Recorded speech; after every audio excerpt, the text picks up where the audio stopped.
La medicina es una disciplina en la que se aprende y se enseña en cada paso a lo largo de la vida, lo que no es sinónimo de ciencia, sino de sabiduría. Y esa sabiduría la ponemos en práctica en un espacio que va más allá de la médica.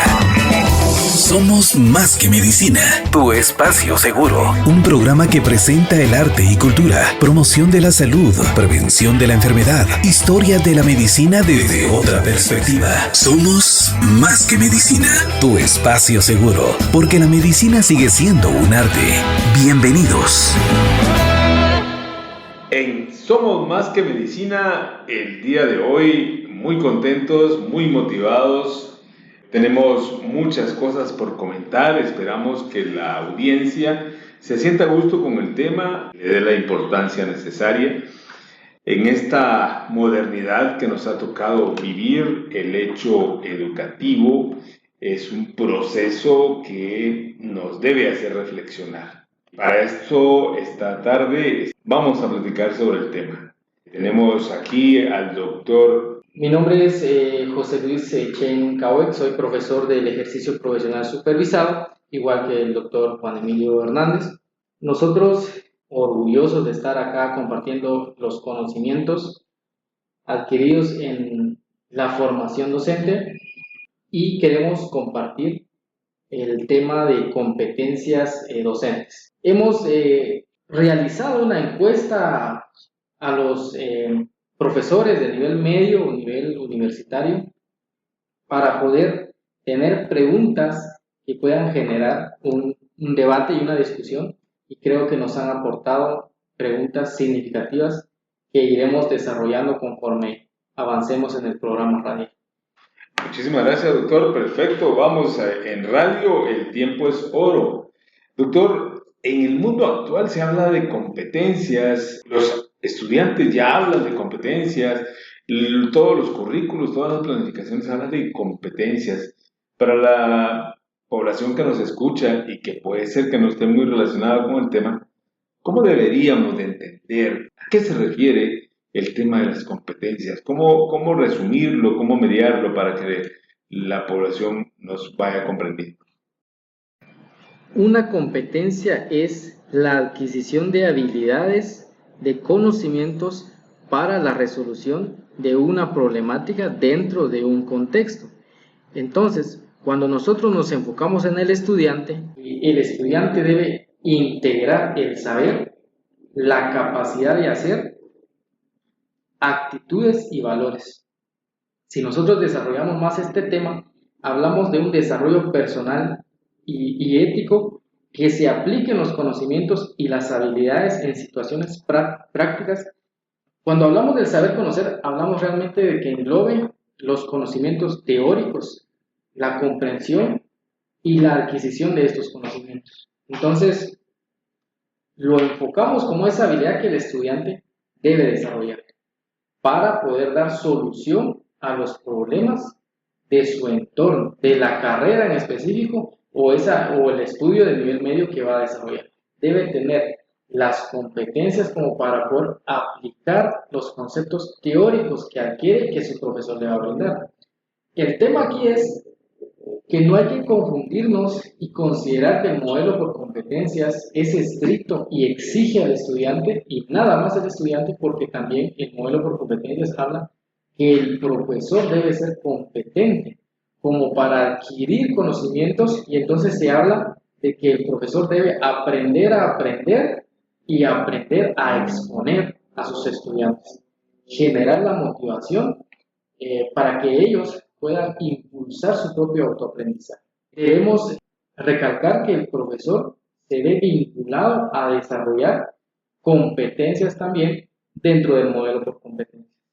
Interesante, importante. Pareciera que estuviésemos hablando de una época futura cuando usted hace ese tipo de reflexiones. Seguramente algunos profesores ya con mucha experiencia a cualquier nivel puede estar impresionado por esta visión moderna.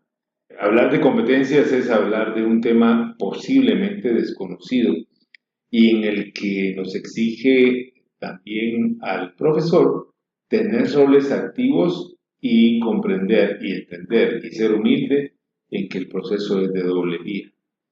Ya aquel proceso en que solo el profesor llevaba el conocimiento al aula, eso es parte del pasado. La construcción del conocimiento, la reflexión, el aporte, las ideas, los nuevos conocimientos que se integran y nos hacen reflexionar es un proceso humano principalmente y respetuoso de. Sin embargo, doctor José Luis Chen, la pandemia nos vino a agilizar, someter, apresurar procesos innovadores de la manera en que hacíamos un proceso, un hecho educativo. ¿Cree usted que el tema de la tecnología en este contexto y en nuestra práctica del profesor moderno, independientemente del nivel, está sometido a nuevas competencias? Me parece muy importante la opinión que acaba de realizar y voy a rescatar dos palabras importantes: el futuro y el proceso de enseñanza-aprendizaje. Nosotros consideramos que el desarrollo de las competencias es algo futurista, pero actualmente se está desarrollando. Hay nuevos componentes, nuevas competencias que impulsan al profesor a tener que desarrollar debido al contexto en que el profesor se desempeña como docente. Algo importante que menciona dentro de este futuro es, por ejemplo, el impacto que tiene la inteligencia artificial o el impacto que tiene el desarrollo de las tecnologías innovadoras, las TICs, que viene a impulsar al profesor a que deba aprender nuevos componentes, nuevas competencias. Con el uso de herramientas, con el uso de, actualmente hablamos de una pandemia que se necesitaba aprender Meet, Zoom, Genial, Canvas, entre otras aplicaciones, para poder interactuar con el estudiante. Dejamos atrás la parte en donde el estudiante tiene que imprimir las tareas como para entregarlas físicamente. Ahora ya hablamos de un envío en una plataforma oficial del colegio, del instituto, de la universidad. Fue un gran salto que incluso dejó desafíos dentro de los mismos profesores y potenció en algunos el deseo y la necesidad de poder llegar a tener estas competencias. Es importante que tengamos en cuenta que el contexto, el medio en el que se vive, impulsa el desarrollo de nuevas competencias. Y también los cambios generacionales deben hacer que el profesor se adapte a ellos, pero no en una adaptación que desvincule el objetivo de la educación, el objetivo de la pedagogía, sino que refuerce y que sepa poder enfocar los esfuerzos en mejorar el proceso de enseñanza-aprendizaje.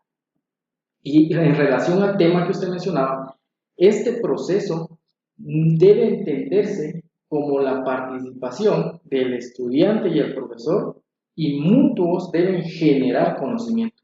No debemos abandonar al estudiante considerando que el estudiante debe tener un autoaprendizaje, sino el profesor debe con el estudiante generar conocimiento, potenciar al estudiante. Por eso el profesor debe ser un tutor, un guía, un orientador, pero debe realmente tratar de individualizar el aprendizaje de los estudiantes.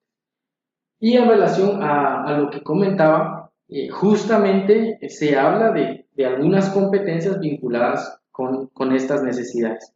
Se habla, por ejemplo, de la competencia de que un profesor sea innovador, que tenga una buena comunicación, que tenga una identidad profesional, que sepa integrar los nuevos avances tecnológicos dentro de su pedagogía y tenga una motivación para hacerlo. Pareciera que estamos forzados, estamos condicionados a generar rápidamente actitudes y prácticas que recientemente no estaban muy vistas en nuestro actual. Sin embargo, quisiera decir que las instituciones en cualquier nivel del hecho educativo deberán ser formadoras de esas competencias. Y eso como política pública de un ministerio, de una entidad que lo que le interesa, independientemente de lo que media, del pago en las instituciones públicas, pues obviamente que no hay esa condicionante. En las privadas sí lo hay, pero los padres y los mismos alumnos deben de ser reflexivos, analíticos y evaluar la calidad del proceso formativo. ¿Cómo vive un profesor la angustia de no manejar las TICs, la angustia de no creerse y no ser capaz de, y a la vuelta, al minuto, mañana, deberá o tuvo que realizar y ser capaz y aprender en el camino las TICs o por lo menos entrar a un cuarto de chat y tener una conferencia?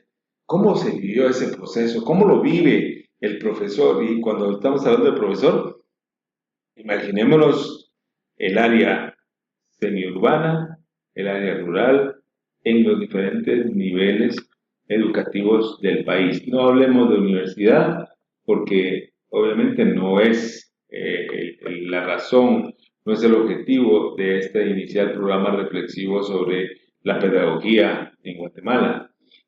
Hablemos de lo que más nos interesa, el nivel primario y el nivel secundario. Es importante lo que acaba de mencionar. Existen retos y desafíos para la adquisición de estas competencias. Y bien lo mencionaba como teniendo la figura de un profesor, existen los principales retos que comentan. ¿Qué pasa si no domino el manejo de las tecnologías? Y aquí quiero más que plantear posibles pasos o procesos como para poder solventar esta competencia, se habla sobre todo de la palabra de la motivación. Lo hermoso de la pedagogía es que uno puede dedicar tiempo para poder aprender y existen los recursos tecnológicos, existen los videos, los tutoriales dentro de las plataformas de internet donde uno puede aprender y son actividades que implican procesos simples, pasos sencillos y que muchas veces nosotros podemos fortalecer de los propios estudiantes. Pero el mal que ha invadido a la pedagogía, Ezequiel comentaba esta frase que dice: la desmotivación docente es el virus más pernicioso de la educación.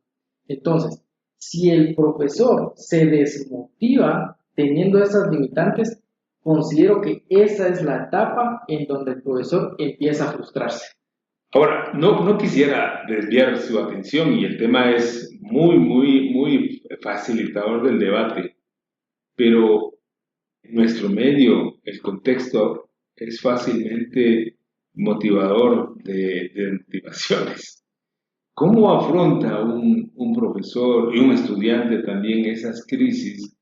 Porque no tenemos los recursos, no tenemos conectividad. ¿Cómo me autorresorteo? ¿Cómo me motivo en un contexto adverso? Claro.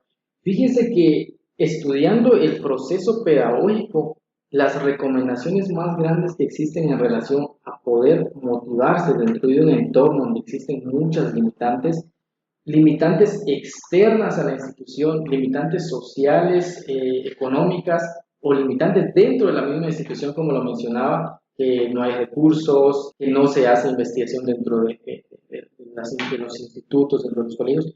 Hay un sinfín de limitaciones que la misma motivación puede orientar. Ahora, usted me pregunta cómo poder hacer para generar un cambio dentro de mi pensar y el colectivo de mis profesores. Se menciona en el proceso pedagógico que debo auxiliarme de otro profesor que tenga estas herramientas. Debo ir con el profesor, mi compañero que domina esta herramienta, y pedirle auxilio y poder generar un equipo de trabajo. el cambio debe nacer dentro del mismo grupo de trabajo, con un compañero, con un amigo, en donde nosotros podamos construir estas competencias. Esa es la parte fundamental como para poder agruparse y poder afrontar estos desafíos, porque ya como grupo también se pueden plantear nuevas políticas, nuevas gestiones para que con el tiempo vayamos limitando estos desafíos. Buenísima como reflexión teórica de lo ideal. Y esto promueve fuerza y ojalá esa reflexión pedagógica nos lleve a analizar críticamente las condiciones. Por lo tanto, lo que usted está promoviendo es la reflexión del docente en su propio desarrollo.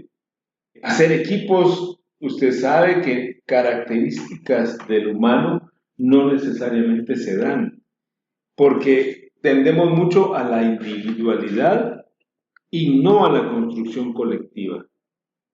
¿Qué herramientas, ya lo dijo, superado la reflexión colectiva, viene la acción? ¿Cómo se debería de reconfigurar el actuar del profesor en la vida moderna? ¿Se debe seguir en su rol permanente o hay algo que lo va a tener que hacer cambiar si no lo deja el tiempo? ¿Cómo lo reflexiona usted? En este apartado es importante claramente el cambio de paradigma. Un paradigma que establece muchas veces, cuando no hay una formación en pedagogía, a poder auxiliarse en pedagogías que no permiten un cambio tan rápido en el conocimiento de los estudiantes, ni la adquisición de valores ni actitudes. Entonces, si nosotros nos refugiamos en pedagogías como que incluso incite el miedo en los estudiantes como para tenerlos ordenados, para tenerlos en el aula, o otro tipo de pedagogías que solo limitan al estudiante y el ser del estudiante, considero que no es lo adecuado. El gran cambio y la gran transformación tiene que venir desde la formación del propio profesor. Es decir, ¿cómo me voy a formar? Debo de buscar los medios de formación y esa reflexión que usted comenta es importante. Una reflexión que debe retroceder hasta dos partes importantes que se mencionan dentro de la pedagogía de la motivación. Se habla de reconsiderar el aspecto vocacional de cada profesor, el reconocimiento que el profesor busca, un reconocimiento de realización a través de distintas formas de reconocimiento, con un diploma, adquirir cierto curso, cierto taller, brindar el conocimiento nuevamente a mis compañeros profesores, a los estudiantes. Esto, desde la reflexión, impulsa la motivación y la motivación a la formación académica y la transformación de esa pedagogía que puede estar encerrada dentro de una pedagogía que no va a llevar al estudiante justamente a lo que queremos, a un estudiante crítico, analítico, que cambie la realidad social, que cambie su problemática y su forma de vida. Nada más importante que lo que usted acaba de promover, la conciencia crítica y la acción colectiva a partir de la reflexión. Para el medio guatemalteco, usted lo que está planteando es profesores con liderazgo pedagógico. Y esas dos palabritas son cruciales para la transformación de lo que ya debió haber sido inicialmente mejorado. Las políticas públicas condicionan el avance de todos los niveles de la educación. A continuación, creo que tal vez ya para ir definiendo unas conclusiones iniciales de nuestro programa, tiene que ver con cuáles son las oportunidades, cómo buscar las oportunidades para la mejora, para ese liderazgo pedagógico, en dónde, cómo ¿Cómo saco el tiempo?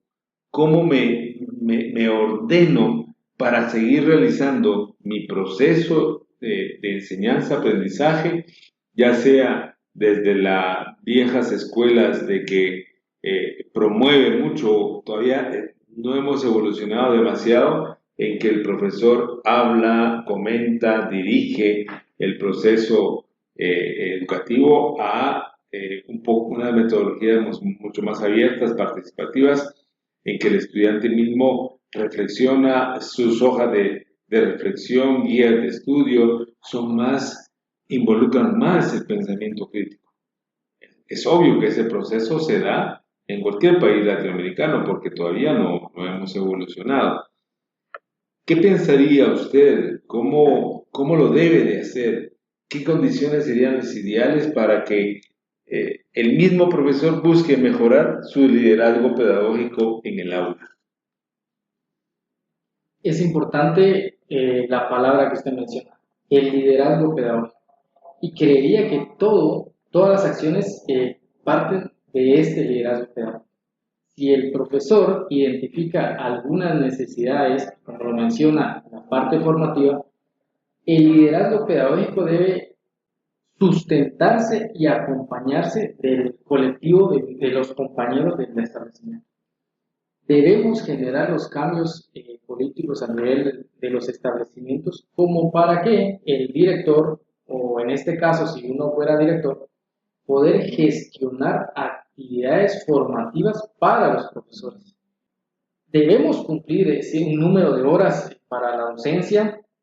Sin embargo, es importante justificar la necesidad de la formación de los profesores.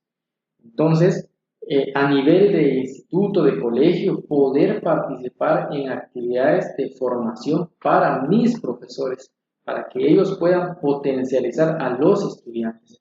Sin la formación, nos quedamos estáticos en el tiempo mientras avanzan los modelos pedagógicos, mientras avanzan incluso la forma en que el estudiante adquiere los conocimientos, porque ahora con el mundo tecnológico, el estudiante adquiere conocimientos en el internet y muchas veces deja el acompañamiento en el aula en segundo lugar. Y eso es un problema crítico que debemos solucionar.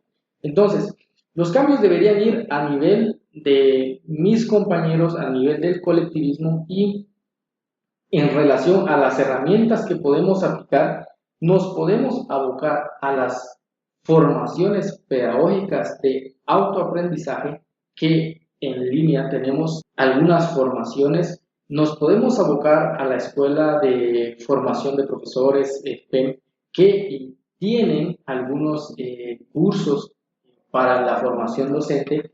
Incluso existen programas para la formación docente para que culminen su profesorado, para que culminen su licenciatura. Es un acompañamiento y una gestión que se hace con el Ministerio de Educación. Y esto es parte de lo que hablamos de la gestión que debe hacerse del colectivo. Si el colectivo trabaja bien, puede gestionar distintos programas. Pueden ir a participar en simposios, en conferencias y adquirir estos conocimientos o desarrollarlos desde cursos de autoaprendizaje en línea. Sobre todo creo que debemos fundamentar nuestro liderazgo pedagógico más allá de lo que mencionaba, más allá de las críticas, más allá de quienes retrasan este avance pedagógico o quienes no comparten la idea. Debemos trabajar en ellos, poder apoyarlos para que sea realmente un grupo que pueda lograr los cambios. Importante, necesario darle continuidad a estas primeras ideas. Haciendo un resumen de este segmento, de este programa, hoy iniciamos a hablar de lo que son las competencias en el hecho educativo moderno, las formas que deberíamos de tener como profesores para mantenernos motivados, las herramientas que se pueden generar para que eso sea real y, por supuesto, el trabajo asociativo, colaborativo e identificando las limitaciones para que avance y, obviamente, el apoyo de la autoridad educativa en la institución, sea pública o sea privada. Esto nos deja serios retos que Vamos a abordarlos en un siguiente programa, porque en Somos Más que Medicina nos vinculamos. ¿Y por qué estamos hablando del hecho educativo? Obviamente nuestra facultad forma recurso humano para mejorar y transformar las condiciones de salud de las comunidades y del país. Y no solamente formamos especialistas y médicos para un bien individual y una acumulación de capital. Inicialmente nuestra facultad tiene como visión ser una facultad que forma al estudiante en un contexto que necesita de la participación, liderazgo y compromiso y vinculación a esa realidad sanitaria. Si no, no estaríamos haciendo más que parasitando de la misma crisis sanitaria, social y política. Doctor, ¿cuál sería el siguiente paso en un próximo programa? Porque hoy hemos aprovechado el tiempo, pero hay retos. ¿Cuáles serían esos retos, así como para dejarlos en agenda para una próxima oportunidad? Deberíamos abordar a profundidad cada una de las competencias para que podamos vincularlas, para que esto también funcione a una reflexión y verificar en dónde posiblemente estamos fallando y a partir de la reflexión poder mejorar. Y si mejora una competencia, mejoran las demás. Creo que eso sería uno de los temas que podríamos desarrollar. Muchísimas gracias, doctor. Ahora sí, como el final, ¿cómo se siente usted tratando de llevar esta reflexión a sus propios compañeros o a los compañeros que están en los niveles primarios y secundarios? Totalmente complacido. Uno quisiera hacer más por el sistema educativo nacional, pero este aporte despertará el interés para quienes tienen ese deseo de un cambio educativo nacional, y creo que somos todos, pero vamos a ir construyendo paso a paso para generar mejor incidencia en el sistema educativo. Ahora lo estamos haciendo desde el programa radial, pero más adelante podría ser otro tipo de programas en donde ya podamos tener de forma presencial a los profesores. Muchísimas gracias. Nos quedamos con una reflexión que habla precisamente, Ezequiel lo dice, de la desmotivación. Y nos despedimos con esta frase: la desmotivación docente es el virus más pernicioso de la educación. Muchas gracias. Esto fue Somos Más que Medicina, un programa de la Dirección de Extensión de la Facultad de Ciencias Médicas, la Asociación de Estudiantes y pues todos aquellos que contribuimos con la mejora de nuestra facultad, de la sociedad, del país y por lo tanto de la calidad de vida del ser humano en un desarrollo íntegro, completo y pleno. La medicina es una disciplina en la que se aprende y se enseña en cada paso a lo largo de la vida, lo que no es sinónimo de ciencia, sino de sabiduría. Y esa sabiduría la pusimos en práctica en un espacio que va más allá de la médica. Somos Más que Medicina, tu espacio seguro. Un programa que presenta el arte y cultura, promoción de la salud, prevención de la enfermedad, historia de la medicina desde otra perspectiva. Somos Más que Medicina, tu espacio seguro, porque la medicina sigue siendo un arte. Hasta la próxima.